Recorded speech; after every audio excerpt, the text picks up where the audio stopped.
And if you're chilling, can you win the tournament? If you're chilling, can you win the social media game? These are the questions very pertinent to them, and they need to answer this. And even if they don't answer, it's okay. But that will depend, that will tell where they would reach. That's where they should read one book from Stephen Covey, which is Seven Habits of Highly Effective People. Because that has a topic, begin with end in the mind. So it's okay if you don't need to finish as a winner. You don't need to have a podium finish, that's fine. But just fix where you want to end. And that can tell you the series of action that you wish to do. That's my opinion. And there can be many opinions on the opinion of the person who is giving opinions. So that's okay, that's life. Let's start. Yes. Hello, Lokesh, and welcome to the GyanMaster podcast. I'm so happy to be at not only at any podcast but the GyanMaster podcast. Yeah, so to tell everyone, it's not easy to get Lokesh on your podcast. He charges a lot, but we had a deal yesterday night, so he agreed. Yeah, and it was more than the deal. It was just a deal, but I could have just said no today. But the experience was great. The conversation and everything was so good that I thought, okay, let's do this. Okay, on that note, Lokesh, welcome. We are in Chennai right now. 2 rounds of the Cornbox Chennai Grandmaster is over. Let's talk about that first. So, what were your impressions when you saw the lineup this year? Oh, first of all, very striking lineup. Somewhere it's similar what is happening. There is another tournament in India which is Rapid Blitz, Tata Steel. So even initially we thought, okay, they are giving chance to Indians and players from best from the world. And soon it became India's best versus world's best, which is actually the best. Same thing I am seeing in Cornbox Chennai. It's not that four Indians versus four others. It's like these might be the realistically top elite players. And obviously, every tournament cannot have top 10. But a bunch of, let's say, top 20, 30 players is an elite event. This is the strongest close event in Asia, forget India. And in fourth edition, if you are able to pull this off, it means the tournament is doing something right. The history says so. First winner became world champion, Gukesh. Second winner Arvind, broke through elite, is playing EWC. Third edition winner was Kaimar, who is now world top 5, won something in Grand Chess Tour, then the freestyle in Germany. So the winner in Chennai, Cornbox Chennai Grandmaster, is making an impact globally. Let's see what happens this time. Absolutely. And talking about the form that the players are in, Nihal is in top shape, Alireza is in top shape. He is 2 out of 2 in such a strong competition, beating both Pranesh and Gukesh quite smoothly. Yeah. Like quite smoothly, if I can say that. 5 rounds are there to go. What do you think do you think that it will be a clean, smooth sail ride for Firuza, or there will be somebody who will be picking up? I think looking at the 2 rounds I'm only talking about, somewhere Nadirbek was in trouble. Arjun could have pushed both games but missed out on something. So maybe Arjun Alireza encounter is very critical. Arjun necessarily has to win that. And Arjun is playing well, he needs to have that finishing line. So maybe it can become very interesting between Alireza and Arjun. And Nihal has shown solid chess. Right. And if he can win couple of games quickly, back to back, and the tournament does not have a reaction time. We are on day 2. You see how 48 hours have gone. Yes. They just went like blink of an eye. Because there is no break. There is no time to come back, rethink, re-strategize. No. So I guess it can be between these 3. Right. As we are talking about Cornbox Chennai Grandmasters, let's talk about one of the players. That is our world champion, Gukesh. You have seen Gukesh since the time he was peaking and he went on to play the candidates. In Chennai Grandmasters, you saw him in 2023. Yeah. Then he went on to win candidates and world championship. You were there. And now the next 2 years that has passed by and we are like at the brink of the second year and he is going to play the world championship. How do you analyze his career path in the last 2 years? Okay, first I would love to give a very spiritual answer to this. Let's talk about a CEO of a top company or any CEO for that matter. Let's talk about a king. Let's talk about a tycoon who is extremely rich, any other sports person, any other celebrity. All of them also had difficult times.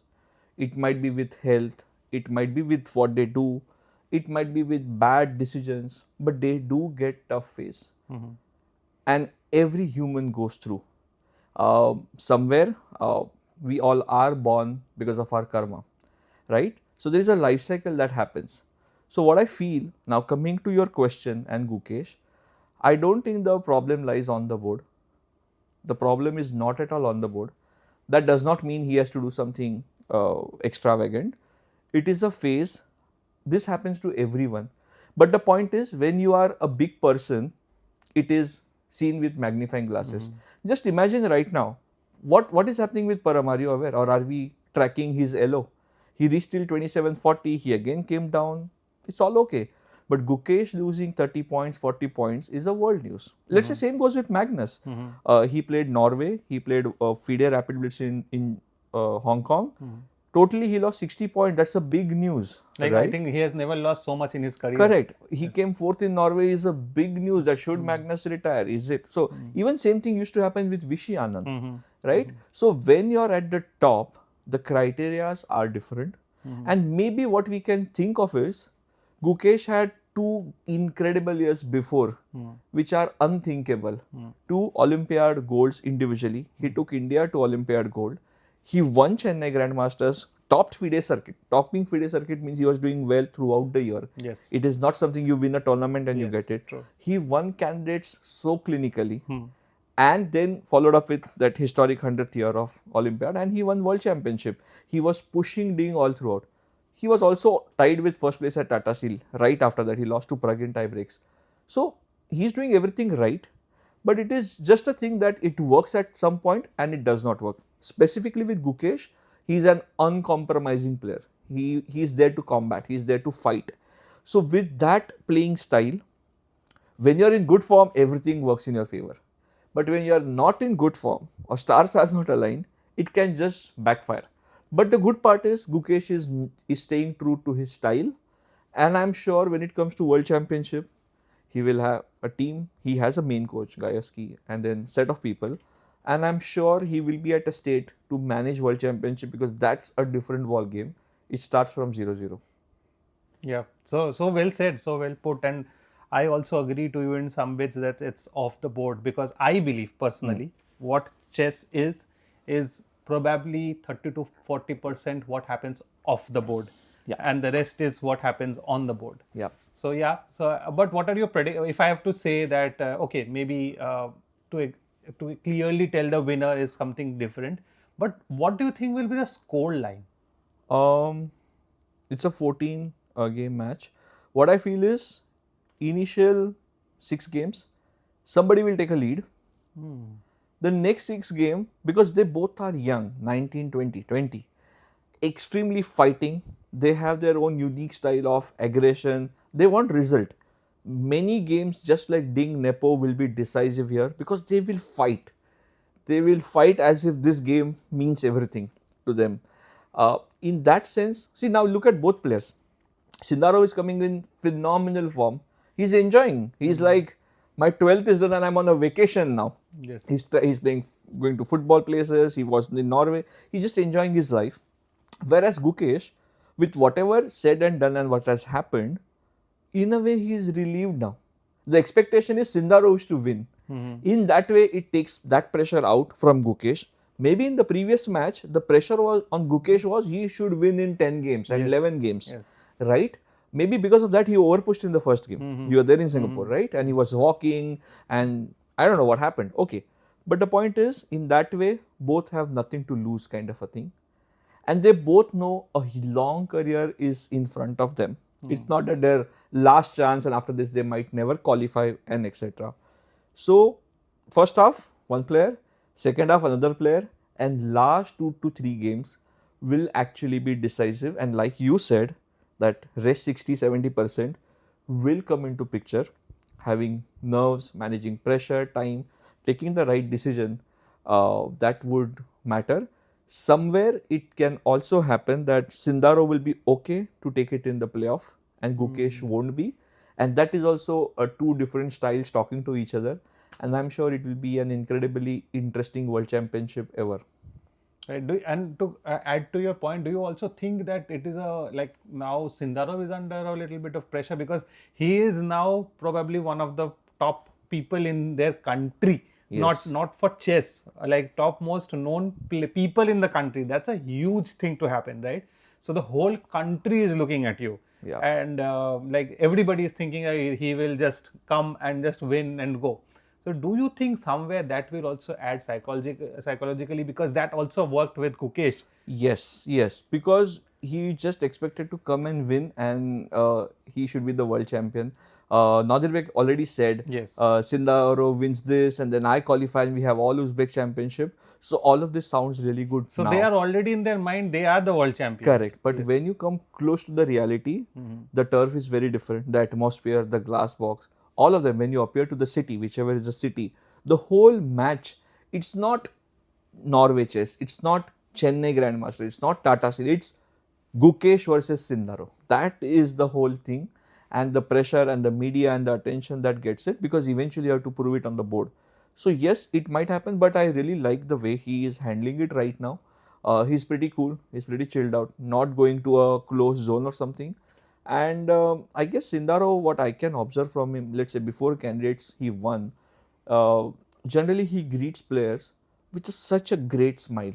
And that smile is not only on his face, his body language, he's just happy, which is a good part. And in that sense, Gukesh is so intense, so focused. I guess that is also so nice. Like similar age people, how different they are in their styles, and they're aiming for same result. So I guess it adds a different dimension to the whole topic of Gukesh versus Sindaro. And India and Uzbekistan, probably the top two nations who support and love chess madly. So it's gonna be very good for chess. Right. Okay. Now that we know about Gukesh and your thoughts on Gukesh and World Championship, let's come to another Chennai candidate who is going to play the World Championship. It's Vaishali. So Vaishali had a fantastic year. She won the candidates and now she is the challenger. What are your thoughts on that? My first thought on Vaishali is she's a big match player. This is very similar to Gukesh. Gukesh won exactly what it needs to make your nation pride and what to get the highest crown of chess. Look at Vaishali, qualified in the first candidates via Grand Swiss, one tournament. Second, again Grand Swiss, she qualified through that. Uh, in Olympiad, she has been a good performer. She has won medal in 2022 also, part of the 2024 gold medal winning team. So the point is, she understands importance of the big stage, and somewhere she is able to deliver. Juvenjun now, I believe if she wins this title, if she retains her title, it will become a decade. At the same time, she's on the other side of her career. Vaishali is at the beginning, right? And when you talk about match, in a way you have to focus only about one particular player. And I'm sure Vaishali has, I'm sure she will have the team, she will have that mindset and what to do, prepare a lot. She's sincere. We have seen her in Waka celebration, how her teachers also talk about her, how her coaches talk about her, and all throughout. They are very similar in feedback about Vaishali, that she's hardworking, focused, consistent, etc. And that can be really good factor for a match. I would not say it for any tournament, let's say women's Norway chess or Beal for that matter, which she's playing right now. In that sense, and that hunger for Vaishali would be for sure much more coming into the match. And off late, Juvenjun, I mean, phenomenal player. She has been world champion in classical, rapid, and blitz. So across all formats, no denial of how great she is. At the same time, there is that motivation level, which it's not only Juvenjun. Anand has spoken about it. Magnus has spoken about it. That sometime, the title, Yes. carrying the weight of the title becomes like that. So I guess all of this turns into Vaishali's favor. She has a point to prove in that way, and her style is also very aggressive, and that can actually, put questions to Juvenjun in the way Vaishali would play the dynamic and attacking chess. One part, what I feel in such particular game is, if the match is even at the later stages, the younger players play well. Same in women candidates, I had predicted. The video is there right now before the candidates. I had mentioned the top three finishers would be not the the experienced players, Experienced but the younger lot. And we saw players. Vaishali, Bibisara, and Jinner. Because in the long form, you need that stamina, you need that ability to come back. And with younger players, there is no baggage as such; they are there to play. So I guess that works incredibly well in favor of Vaishali. I'm not saying because I'm from India. I'm just giving a pure assessment. As a player, Ju Wenjun's credentials are, I believe, if you talk historically till date also, it will be like in top 5 for sure. Or maybe the best player Yeah. as per women world In modern championship. era, Yes. yeah, because she has all the titles. I Yes. don't think any other player has all the titles in that sense. So yeah, her credentials are way too good. And when you talk about Vaishali and the support she gets from her team, do you think that plays an immense role having Pragnananda at home and then Ramesh as the coach and Chess Gurukul, like the entire team coming together? We spoke to Karthikeyan, who mentioned that he has just played some practice games with Vaishali and that indirectly helped him. So that's the culture that Chess Gurukul has Correct. um, nurtured in the last few years, and some of the most amazing players of India Yeah. are there. Do you think that will be a huge support for Vaishali, which currently Gukesh does not have? I think yes. Let's say both, I mean, not let's say, fact, they both are from Chennai, but somewhere you get a sense like you and I have traveled to tournaments, you are much more than me for sure. But the sense that you get is Vaishali is well connected to the Chennai chess circle, the elite. And Chennai chess, when we talk, it's Yes. actually elite. They are Yes. not about city or a Yes. state, right? So, in that regards, she is well connected and she would get help from many.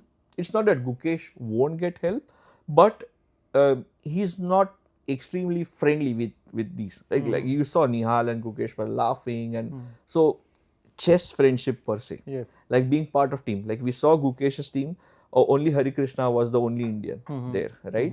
For sure, Anand is part of Waka, so he's as a mentor, right? But not as a core team. So in that sense, yes. And who knows? I mean, if Gukesh is planning something, planning a different strategy, Yeah, I am also very and hopeful about that. that can be really good for him. I mean, somewhere you see uh, the way Nadir Bek is so happy about Javokir, right? But did you know this? I heard it somewhere that Nadir Bek is actually a part of the team. Yes, he said this in the opening ceremony after drawing lots Huh. that he would be part of Team The Javokir. team that is unheard of. Unheard of. For one is helping the challenger. Challenger. That is, I think, never happened in And the I'll tell history you of an chess. interesting thing, okay? Being a second in the World Championship, Kramnik was part of Team Kasparov when he played against Anand Yes. in 1995. Kramnik beats Kasparov in 2000. Yes. Carlsen was a sparring partner and helper to Anand in 2007, 2008, 2010. Yes. Carlsen beats Anand in 2013. Right. Obviously, it's undeniable that Carlsen is greatest, and not this is not the reason, but this is the way. Because that is a time when you are growing, you also understand the psyche of World Championship. So that becomes like a demo to you. For example, Pranesh. Now imagine if he goes to candidates, he has seen the candidates' atmosphere, he has seen the candidate vibe, being part of Vaishali, Team Vaishali. So in that sense, Nadir Bek becoming part of the team can also eventually lead to, I mean, this, I'm not indicating Sindaro beats Gukesh, but somewhere in future, if Sindaros goes there, and now Nadir Bek also has, because see, these Uzbek young talent, India, then there is Kai Marali, they all are going to come here and there. Yes. And the gap is very thin, at least as of now. We haven't seen a one particular dominant player. Somebody is dominating Bullet, Nihal, Firuza. Somebody is dominating Rapid Blitz, somebody is dominating Classical, but that too in sections, not all throughout. So time will unfold, but being second to World Championship is something which is, And that too, having a second who is probably world number 5. yeah, That is, I think, incredible. Yeah. Like, incredible. Amazing. And if you had to pick a Gukesh team, a dream team, like who will be the core team of Gukesh, if you had the chance to pick, whom would you pick? do I have a number? Say, let's say 3. 3. Okay. Um, Be practical, not say like Magnus will come no, no, to for help sure. him. Yes. Yes.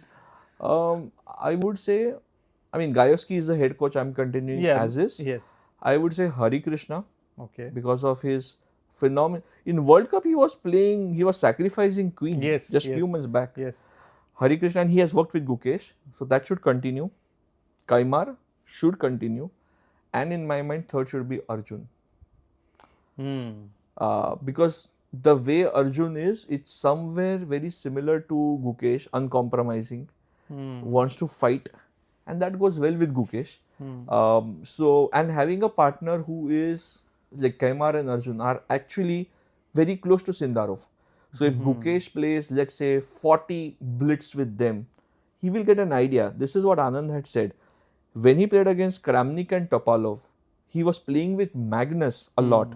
Then Yes. Magnus was world number 2 or 3, Yes. but he would understand how Kramnik or Topalov would react by understanding how Magnus reacts. So in that sense, he can get good simulation, because right now Gukesh is not going to play much. I believe this is his last classical event and only Olympiad. Yes. So to get to that preparation, you need to be in touch with world's best. So I guess in that sense, rather than having a longer big team, maybe yeah, you can have 3-4 in the background for niche areas, but your core, decoding Sindarov, and what's your plan? I guess these three, because Arjun and Sindarov also play fast chess way too much. So that way Arjun also will have good understanding of Sindarov. Yes. That way Gukesh is not much into faster time controls, right? So that innate sense of how Sindarov will react might be, Arjun, even Nihal for that matter, Right. can express well. So I would now that I'm saying this, these two and Arjun / Nihal, but I would, out of two, Arjun and Nihal, I'll pick Arjun because he has more experience at top. I'm sure Nihal will have, this is his breakthrough year in a way. Absolutely. But yeah, that would be my pick. Hari Krishna, Kaimar, and this. Okay, that was an amazing session, Lokesh. We got so many insights from you. Now let's talk about you. Like, where were you born? Where were you raised? What did you do as a child, and then in your corporate journey? And how did you come to chess? Okay, so I am from Mumbai, born and brought up there. Had a typical, I would say, middle class, upper middle class family. So the goal was, first is do well in 10th, do well in 12th, get a good degree. I became an engineer, and I worked for a couple of years in IT. Then I did my MBA, and from then, like I'm talking about 2011, 13, I did my MBA, and then 15 years I've been out of my home for work assignments that I took. I worked in telecom, e-commerce, then prop tech, so different industries. I've always tried to have different corporate life because that excites me. I've traveled across like South India, being dominant, part of India. So Cochin, Hyderabad, Bangalore, and Pune, and out of which Bangalore, Hyderabad were last 8 years, and somehow in all these years, I have always been closely associated with chess, right from school days. So I would always love to play chess. If my relatives or my neighbors, if I know that they like chess and they play chess, I would wait for them to come home so that I can play chess with them. That time it was not online chess available as much. But how did that happen? How did you know something? Because in India, when we were growing up, it was like cricket Yeah. or maximum football we'll play. Yeah, my mom taught me chess. So your mom yeah. knew about chess. Yes, and she was taught by her father, so which is my grandparent. So did you get to see him, or Yeah. did you also get a chance to play with him? Yeah, I used to play with him very little, but I used to play with my mama more, and I still play. So it comes from my maternal side. Wow. I mean, her father basically. Okay. He was a professor. So when my mom taught me, How old were you when you learned about chess? 6 years old. 6 Exactly. years. Yeah. So I know chess from very beginning. Wow. So it just fascinated me as a game. Then those Fool's Mate and those ideas. And I don't know when did I learn, but I'll tell you, I remember these things. I mean, obviously, Magnus is at a different level, but I used to love geography a lot. And when I was in 4th standard, by then I had read book 8, 9, 10 standard also. So when I'm in 5th, I would have read 9th standard, 10th standard. I used to love understanding the country, their capital. I started understanding clock really early in my life. This is what I remember. When kids, I mean, maybe let's say they understand clock when they enter first, I started understanding it maybe 2-3 years back, how to read clock. So somewhere I guess these things, clock, chess, country, geography, these were like fascinating topic, and maths for sure. Maths I used to also try to do full topics, and I never went to any class. So most of this came out of curiosity. You were also referring to that 2 days back.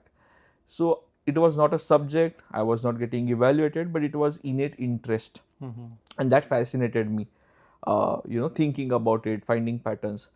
So yeah, chess has been integral part. It gives you a tag of being intelligent, which I am not. So that helps me.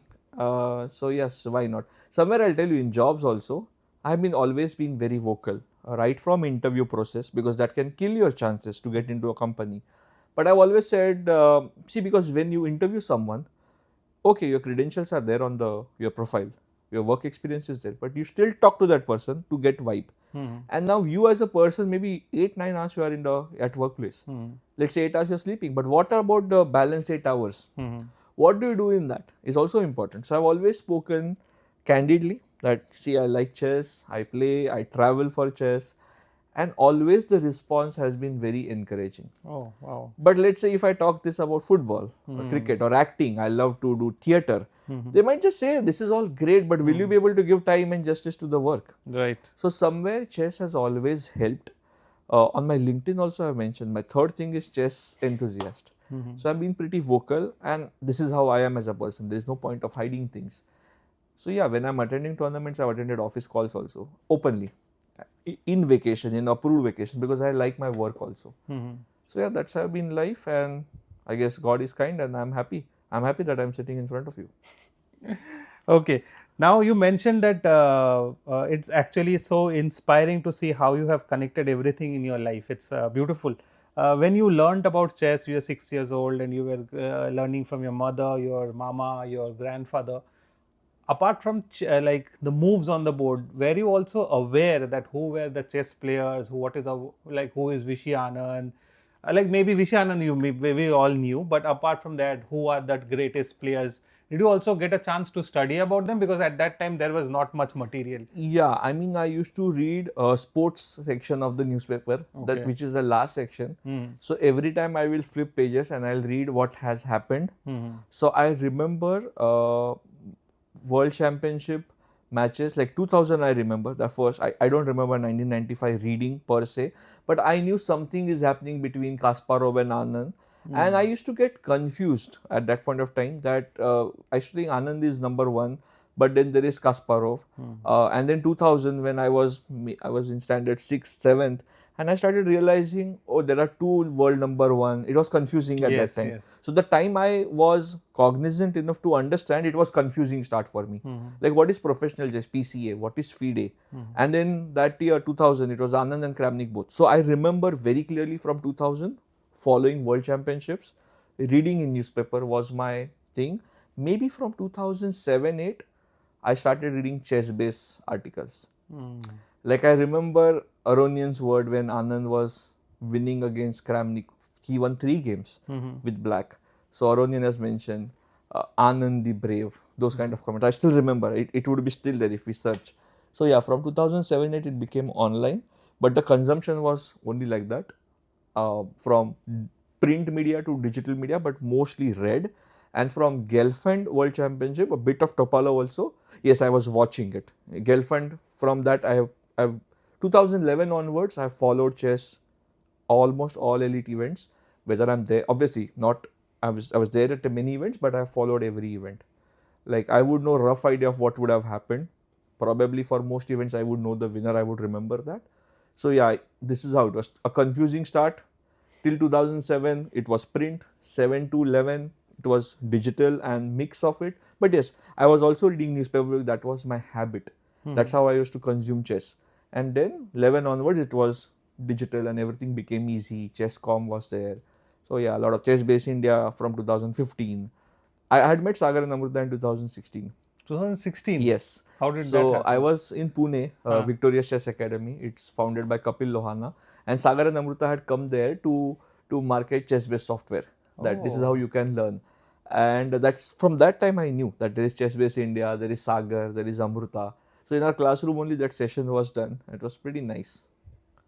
So how did that person who knows about chess, he follows chess, come to become Chess with Lokesh? So tell us about that journey.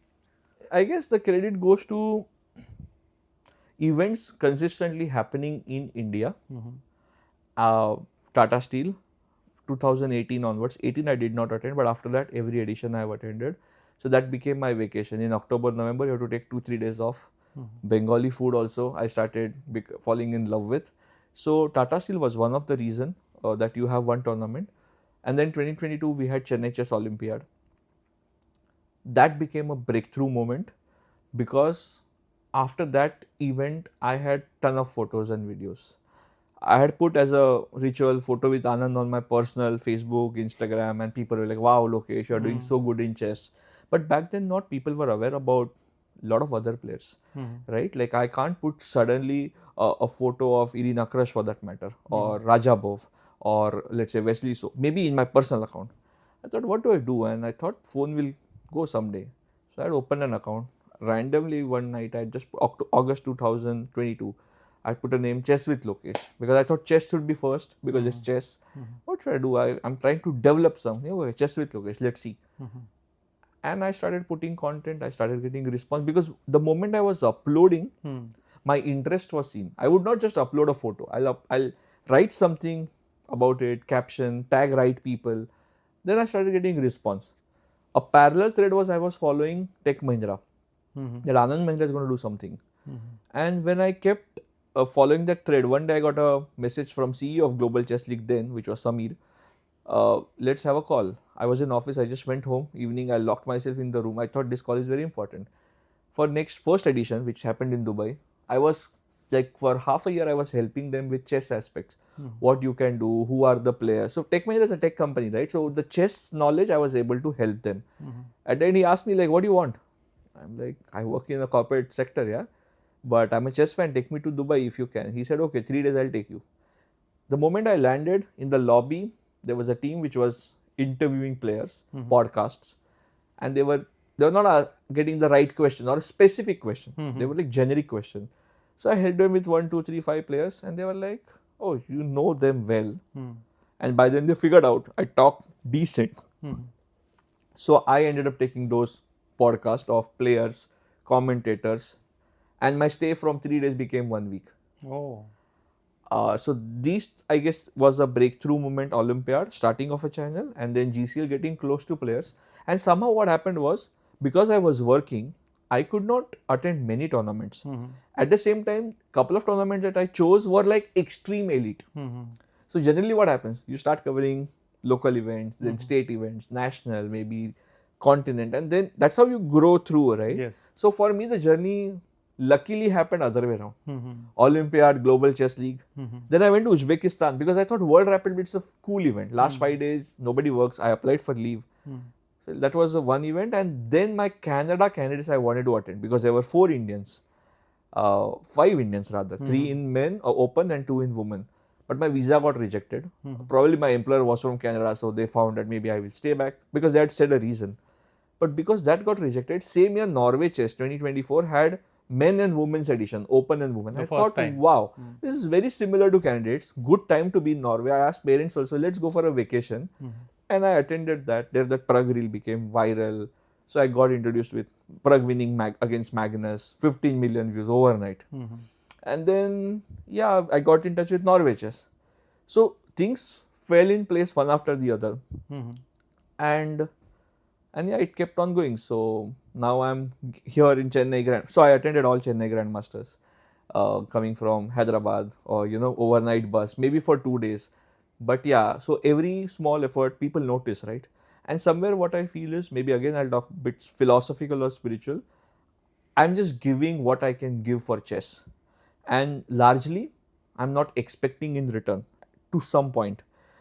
Because I have given, like, initial 3-4 years I was just traveling, eating, spending money for my stay and flight and everything. At some point I just feel, okay, now I'm doing a decent job, and you're paying somebody who is not even doing as good as me. So it's okay, because at times when you're free, people take you for granted. So that is what I do. Let's say tomorrow there is an event. I'll say, okay, this is my commercial. You don't have budget, fine, I'll come and do for you. But on email, I will never say that, okay, I can do for free. Because I feel everyone who is putting genuine effort, and if it is worthy, should make money. And why not? Absolutely. But yeah, my whole aspect of chess is, I love giving to this sport, whether it is Magnus, even you do that, whether it is Magnus or a small kid, we are attracted towards them because they are giving back to chess. And that is the whole reason. So, like in Global Chess League in London, there was John Abraham. I took photo because my friend was saying John Abraham is there. But for me, I mean, nothing against him. But for me, okay, he's there, it's great. I can just talk to him also. But it doesn't come to me by default that I need to click a photo. You tell me Eden Gardens, okay, there's a match, 5,000 rupees, I'll say it's expensive. You tell me 15,000 in Delhi, this player is coming, I'll say, okay, I booked my ticket. It's like that. That's why I think you proudly mentioned that want to be remembered as the biggest chess fan. Yeah, I mean, I thought we are living in an era of GOAT, greatest chess player of all time. So I thought maybe this can be a good identity. So you want to be the GOAT chess fan. Yeah, probably. If that happens, I'll remember this because first time I'm talking or somebody has asked me about it. So yeah, that's my idea about it. Because see, whatever content I make, at that point of time, I'm okay. I'm shooting players and this and that. I know what to do, what not to do. But when it comes to my photo with them, I am literally shivering because at that point of time, I'm just a fan and you are a way too big for me. And I have that thing that you can say no and it is fine. I would not have wrong sentiments against you that why do you say no to me? It's okay. But yeah, that's how it is. So which if I like put everything into, as you mentioned, as per the place, it's such a wonderful journey that you have come, and I'm sure that this is just the beginning. I'm sure that there will be so many things you will do, so many places you will go. What you mentioned about the Prague reel, and there was also a Vichy reel that you made with Upstep Chess Academy, I guess it was Yeah. their event. What, apart from the numbers, like if I put away social media numbers, what would you say is the highlight of your career till today? That one moment where you thought that, okay, I just really enjoyed this. I know it can be hard to pick, but if you give a thought. Mm, I would say a category of expression that many a times, whenever you go to an event and you get a nod or an acknowledgement in public from, let's say, Vishy Anand, Gukesh, Vaishali, these moments are the moments I live for. Like here also, when Gukesh and Nihal came, Gukesh did that nod, and that's it. I do not want anything else from these players. I don't know. This might be a little controversial, but at some point, I mean, I can just develop some relationship and talk to these players, have be next to them, have food with them, but somewhere I keep that distance because I do not want to be friends with them. I want to keep that layer that they are here and I am here when it comes to chess world, because that keeps my excitement going. So if you ask about moment, my answer is that gentle nod that hey, I noticed you are here. That is what makes me this thing. And if you want to ask one particular moment, uh, Gukesh's mom came and told when Gukesh became world champion, she was not there, right? She came next day. So she came and said, "Oh, you're doing so good. I'm following and I like what you do." Oh, wow. Now that is something. And second is when Vaishali's Waka event happened, her parents came in and there was no need, but Vaishali just introduced me. They came out of lift and I just touched their feet. That just happened naturally there. But yeah, these moments will stay with me for long. Yeah, we are truly blessed to have players like Gukesh, Prag, Arjun, Nihal, Vaishali around us, because we have seen how humble they are and how amazing they are. Okay, now coming to the next topic is that, as you mentioned, that when you do things for free, there are people who may not value you Correct. as much as you should or you deserve to be valued. Why do you think this happens? Because in chess there's a lot of saying that there's no money in chess, because I am also a part of it, and I understand there is a struggle of generating money. There are organizers who are saying that we are unable to bring in sponsors, which is in fact a reality in many of the scenarios. But you are from the corporate, I am trying to find things out. Why do you think this is? And do you think that is it actually that there is no money? I don't think so. there is definitely money in chess. And if there was no money, the calendar should get more and more empty. Now, if you see the chess calendar, people will travel. Today they finish a tournament, closing ceremony. 2 days later, they are in other tournament opening ceremony. It's a jam-packed calendar in chess. Maybe that's a different debate. Should you have it like tennis and well structured? Let's not get there because we're talking about money in chess. So for sure there is money in chess. I don't think, I mean, see, for example, organizers, when they run an event, they know what's their share, right? And then they put people who all also make money, right? Coaching, training camps, people are putting so much money for kids to learn. Again, the idea is not to have Magnus and Polgar and Anand tomorrow. The idea is to have chess as a life skill. So for sure there is money. Somewhere what I feel is chess comes eventually under sports. A typical not so corporate way of doing things, like an industry which is not very organized. A last minute you are running around. See, the way company runs is very different than a sports event would run.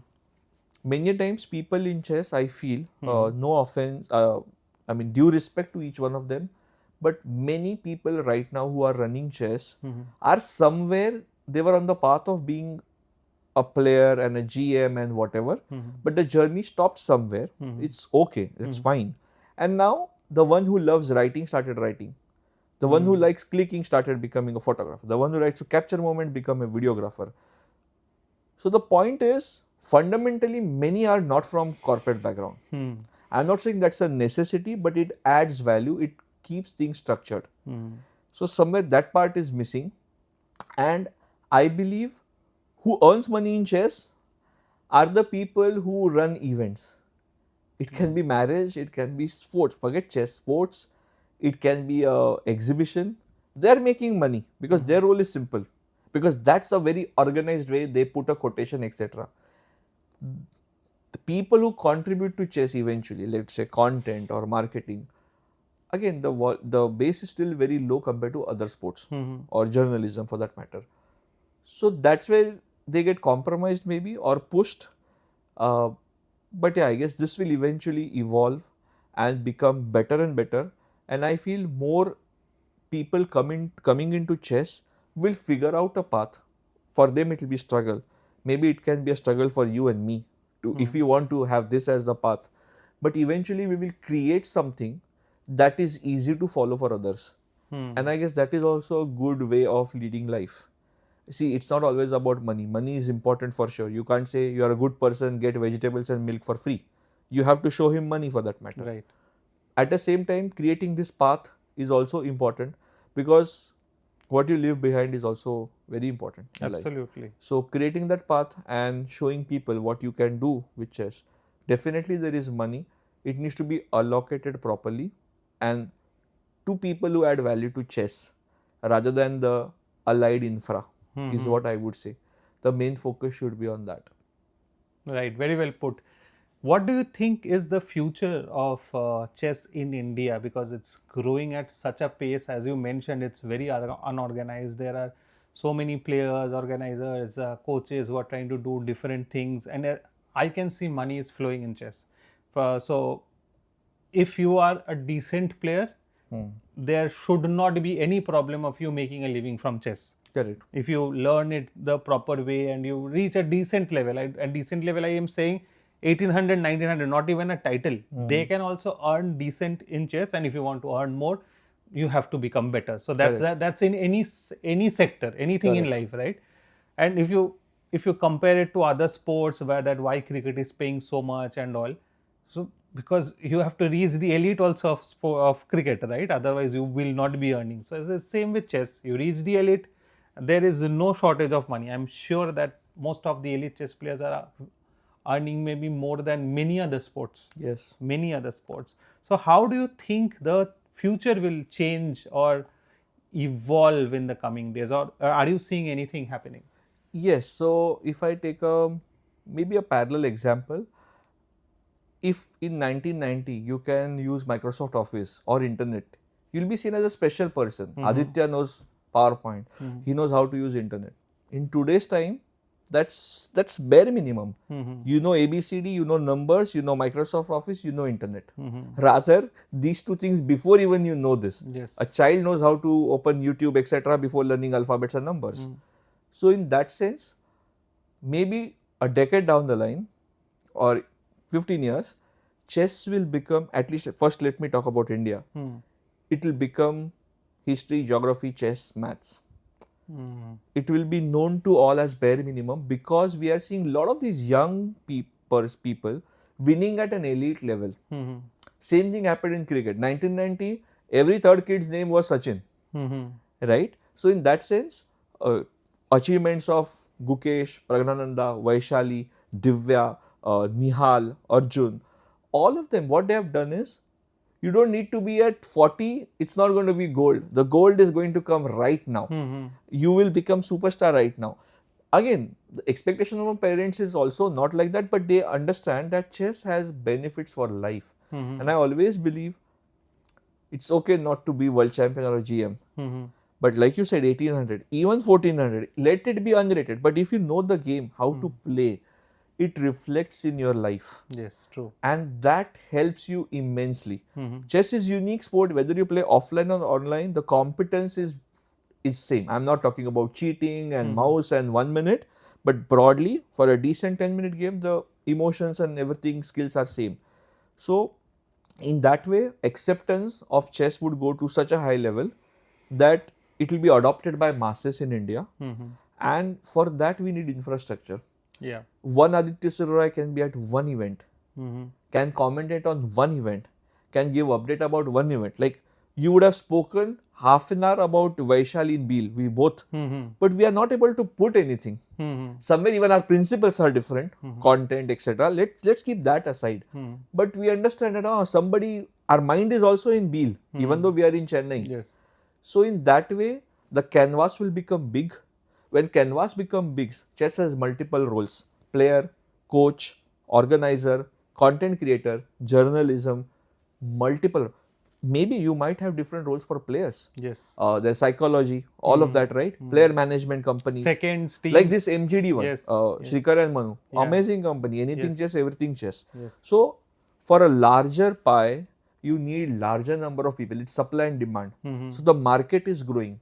To capture that market, you also need, so that for that demand, you need that supply. So how can that happen? So the future is bright and right, and future is not after a decade. The future is right now, today, this second. Very well said. Lastly, I want to ask you, what is it that you want to do in life as a person, as somebody who is a chess fan?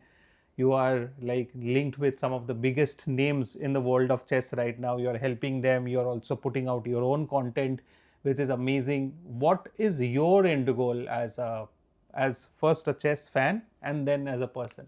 Yeah, my goal in chess is let it reach to every person on the planet.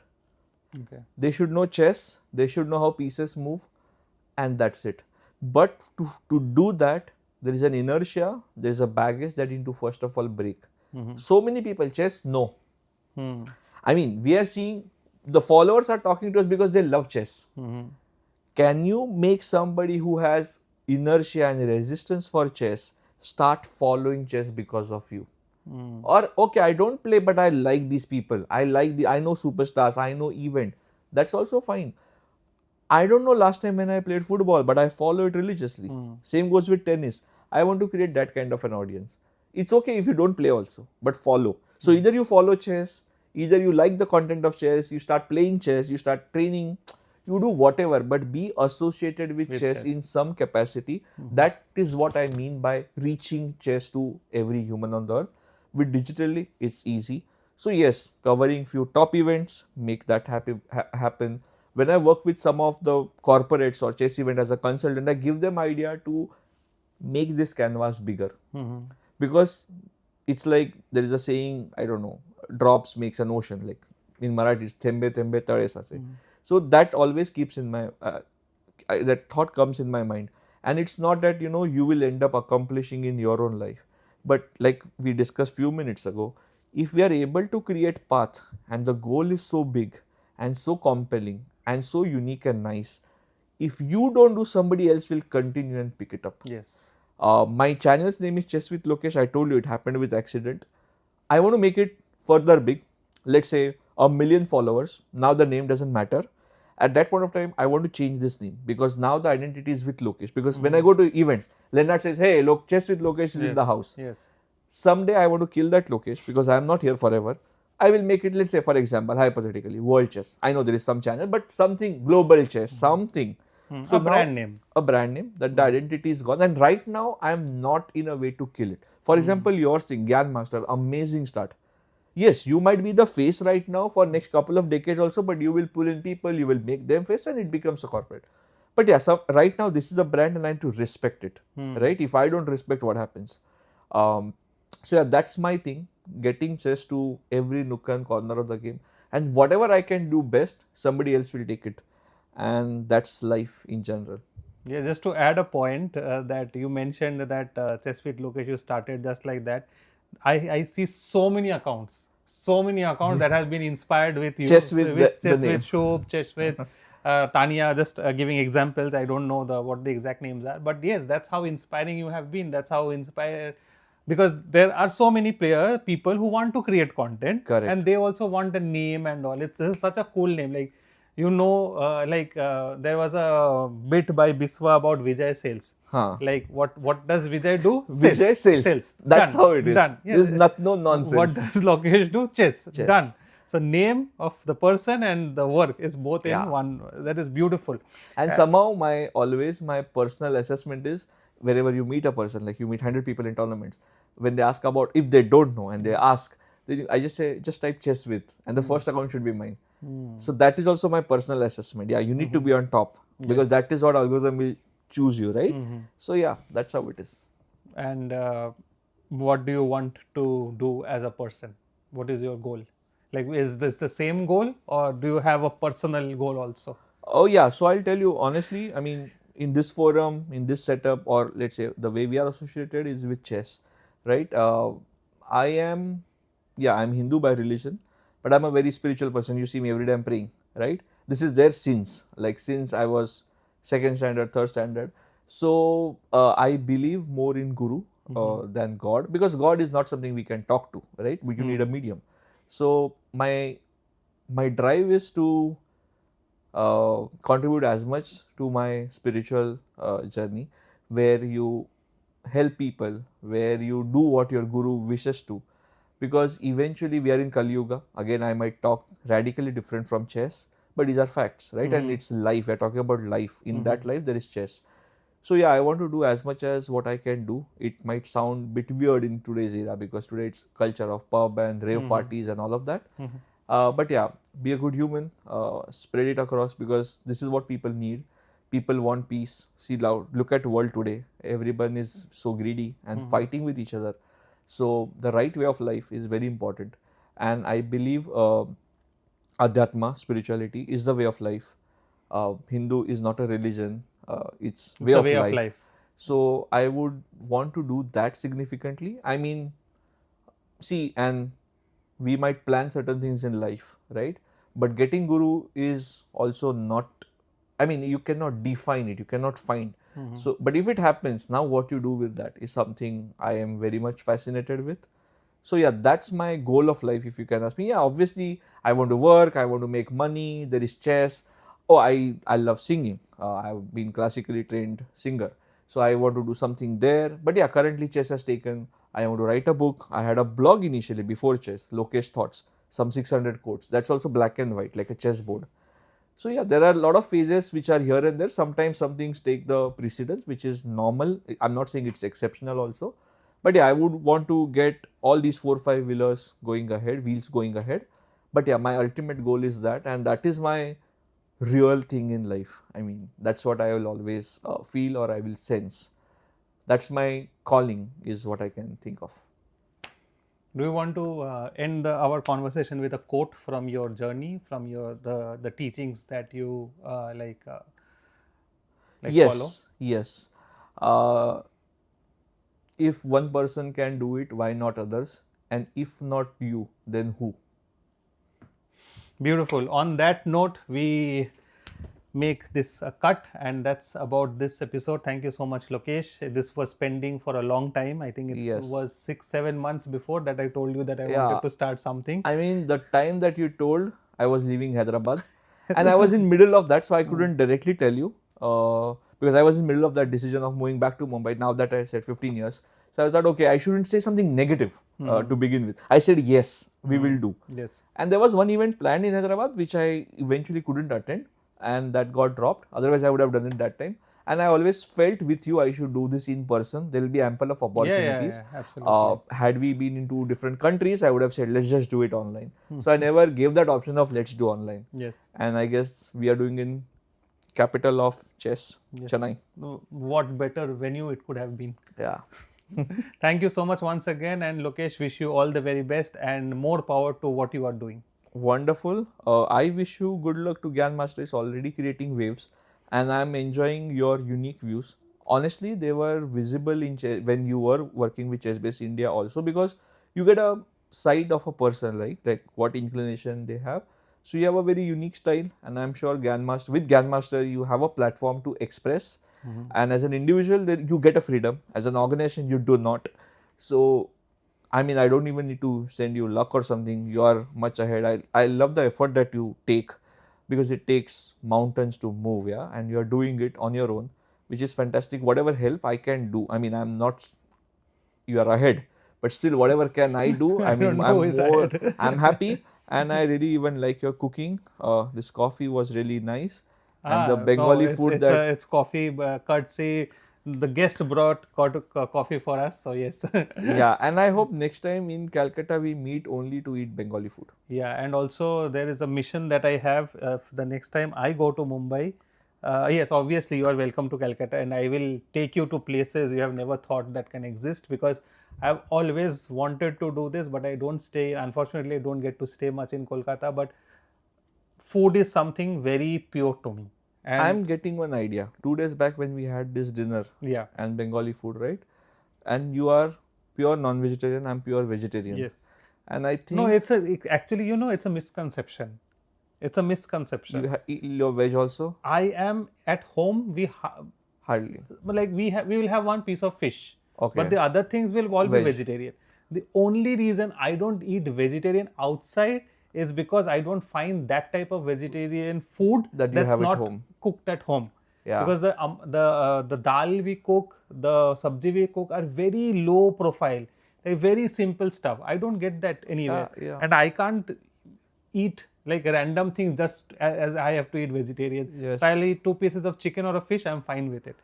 One thing what I feel is we met because of chess. Yes. We keep meeting because of chess. Yes. But I guess the parallel thread is also food. Absolutely. Okay, what I meant by non-vegetarian is you can eat non-veg and Yeah. at least give feedback. Yes. I cannot do that. I Yes. can do it for veg maybe more. Yes. We will make a team, and I guess something on food we will develop few years down the line. Let's see. Yeah, I mean, I am very game for it. If somehow I am in Calcutta and you are there in Kolkata, we will go out just to have food and just to talk about food. Yeah. And the same we will do when we are in Mumbai. Yeah, and it can be even a good deal whenever we travel for chess events. Yeah, we'll go out to explore We'll go food. to local events, and then 2 years down the line, they will invite us. Food with Lokesh. I have a channel, Foodgasm with Lokesh. Oh my god.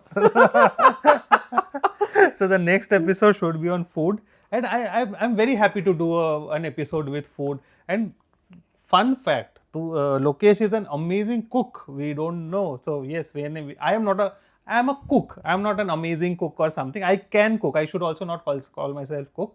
But yes, if Before needed, amazing cook, there is an adjective. Occasionally amazing. Whatever cook. it is, at Because least- I don't cook daily. yeah, it's fine. But at least you know. At least you know the science or the maths behind cooking, yeah. right? That's what. Thanks to COVID, I mean, there was nothing else to do. I had traveled all over India before the job was startup, and I started missing not biryani, Kolkata biryani, Hyderabadi biryani. So I started missing a particular thing at a particular city, litti choka from north. I mean, then dal bati. Now, what is the way out?